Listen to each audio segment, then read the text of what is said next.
आज सातारा जिल्ह्यातील मान तालुक्यातील मलवडी येथील श्री खंडोबा देवाची यात्रा आहे। या यात्रेला सातारा जिल्ह्यासह महाराष्ट्रातील असंख्य भाविक येत असतात।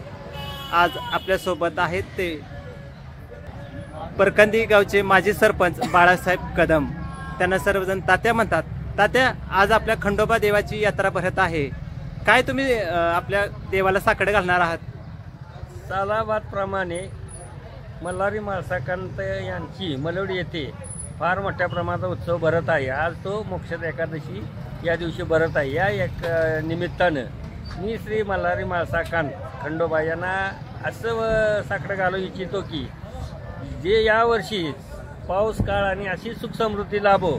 आणि आम्ही गेली 15 वर्ष राजकारणात जे आम्ही एक स्वप्न बघतोय की मान तालुक्यातून आमदार आमचे निवडून आले आमदार आमचे जयकुमार गोरे भाऊ यांना मंत्रिपद लाभावं अशी आमची सर्व कार्यकर्त्याची इच्छा आहे। आणि जर त्यांनी तसे मंत्रिपद मिळाल्यास पुढल्या वर्षी मी मल्हारी माळसाकांताच्या रथावर 5,000 रुपये अर्पण करीन असं मी त्याची नवस करण्यात येत आहे।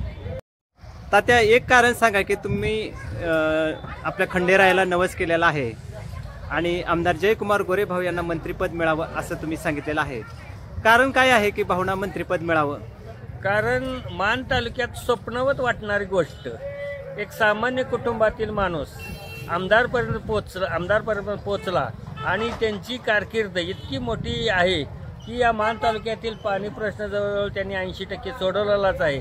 रस्त्याचं सुद्धा काम त्यांनी पूर्ण प्रमाणात मोठ्या प्रमाणात सोडवलं आहे। सर्वसामान्य जनतेसाठी एखाद्या देवदूतप्रमाणे ते काम करत आहे आणि त्यांच्या ह्या कामाचा गौरव व आगामी राहिलेला दुष्काळ संपुष्टात येण्यासाठी त्यांनी मंत्रिपदाची आवश्यक गरज आहे।